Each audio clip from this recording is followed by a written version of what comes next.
ভাইরে, এই ভিডিওটা তো আমরা কম বেশি সবাই দেখেছি। মুরব্বী লোকটা মেয়েদের হিল জুতা পরে বসে আছে। এই জুতা পরার পিছনের গল্পটা কিন্তু আমরা কেউ জানি না। সেটা না জেনেই মানুষ মুরব্বী লোকটাকে নিয়ে যাতা মন্তব্য করেছে।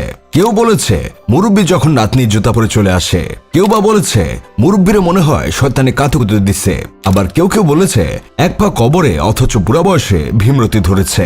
যে যেভাবে পারে সেইভাবে মুরব্বী মানুষটাকে নিয়ে মজা নিয়েছে। মানুষের বিবেকে যখন শয়তানি হিসু করে দেয় তখন মানুষ এইসব নিয়ে মজা করে। ফাহাদ মিয়া নামের এক বড় ভাইয়ের ফেসবুক পোস্টের মাধ্যমে জানতে পেরেছি মুরব্বী লোকটার মেয়েদের হিল জুতা পরার আসল কারণটা। উনি পোস্টে লিখেছেন, সম্প্রতি আমাদের উপজেলায় একটি দুঃখজনক ঘটনা ঘটেছে যা এখন সামাজিক যোগাযোগ মাধ্যমে ভাইরাল। একজন সত্তরোর্ধ্ব সম্মানিত ভদ্রলোক যিনি সারা জীবন সমাজে মর্যাদার সঙ্গে চলেছেন, এখন প্রবল অপমান আর মানসিক যন্ত্রণার শিকার হয়ে নিঃশব্দে চোখের পানি ফেলছেন। কয়েকদিন আগে একটি অনুষ্ঠানে তিনি বরপক্ষ হয়ে উপস্থিত ছিলেন। সেই অনুষ্ঠানে কনেপক্ষের কিছু মেয়ে বরপক্ষের জুতা লুকিয়ে রাখে, যা আমাদের সংস্কৃতিতে মাঝে মাঝে মজার অংশ হিসেবে দেখা যায়। কিন্তু এরপর যা ঘটেছে তা ছিল নির্মম। ভদ্রলোক বারবার নিজের জুতা চেয়ে অনুরোধ করছিলেন। একসময় এক টিকটকার তরুণী নিজের পায়ে থাকা একটি জুতা ছুড়ে দেন তার দিকে।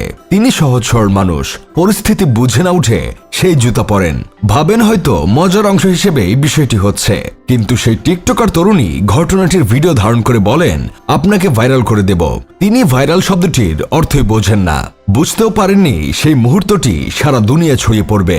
আজ সেই ভিডিও তাকে এবং তার পরিবারকে প্রবলভাবে অপমানিত করেছে। তার ছেলে মেয়ে, আত্মীয় স্বজন সবার কাছ থেকে অবান্তর ফোন আসছে, আর তিনি মানসিকভাবে একেবারে ভেঙে পড়েছেন। জাতির কাছে প্রশ্ন, আচ্ছা আমরা কি মানুষ হিসেবে এতটা অসংবেদনশীল হয়ে গেছি? একজন বয়স্ক মানুষকে নিয়ে রসিকতা করতে আমাদের এতটুকু বিবেক কাজ করে না? সোশ্যাল মিডিয়ায় কয়েক সেকেন্ডের বিনোদনের জন্য কি কাউকে চিরতরে লজ্জিত করে তোলা যায়? এই ঘটনায় আমরা যারা দেখেছি বা জানি, আমাদের উচিত স্পষ্টভাবে বলা, কারো মর্যাদা হরণ করে কোনো কিছু মজার নয়। ভাইরাল হওয়ার পেছনে দায়িত্ববোধ থাকা উচিত। আমরা বাঙালিরা জীবনে কিছু পারি আর না পারি, কাউকে মুহূর্তের মধ্যে ভাইরাল করে দিতে পারি। কারো লিঙ্ক ভাইরাল হয়েছে, নিজে সেটা দেখি অন্য আরো 10 জনকে দেখার ব্যবস্থা করে দেই। লিঙ্ক আদান প্রদান করা পাবলিকগুলোকে কিছু বলা যায় না। এইসব নিয়ে তাদের কিছু বললে তারা উত্তর দেয়, ওরা করলে দোষ নাই আর আমরা দেখলেই দোষ। আমার সহজ কথা হলো, জগতে কেউ ভালো না, কম বেশি সবারই আলোর দোষ আছে। ওদেরটা ভাইরাল হয়েছে বলে ওরা খারাপ মানুষ, আর আমার আপনারটা ভাইরাল হয়নি বলে আমরা ভালো মানুষ। যে মেয়েটার লিঙ্ক ভাইরাল হয় সে মেয়েটা হয়তো খারাপ হতে পারে, কিন্তু তার তো একটা পরিবার আছে। তার পরিবারে মা বাবা ভাই বোন সবাই থাকতে পারে। তারা যে কতটা হেনস্থার শিকার হয় সেটা আমরা একবারও ভাবি না।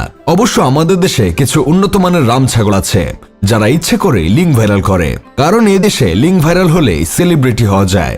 আমার এসব জ্ঞানমূলক কথা শুনে আমার বন্ধু কেরামত বলেছে, তুই যেহেতু বলেছিস সেহেতু ঠিকই বলেছিস। যারা লিঙ্ক ভাইরাল করে তাদের দিনে 3 বেলা শয়তান নিতম্বে ফু দেয়। তা তোর কাছে শশাপা লিঙ্ক হবে? ভাই এখন আপনারাই বলেন, কেরামতকে আমার কি করা উচিত? যাই হোক, শেষমেশ আমি গোলাম হোসেন একটা কাজের কথা কই। আমাদের যেহেতু শয়তানে কাতুকুতে দেয়, সেহেতু আকাম করার আগে সতর্ক থাকা উচিত, কারণ আমাদের নিজেদের মান সম্মান না থাকতে পারে, আমাদের পরিবারের তো আছে।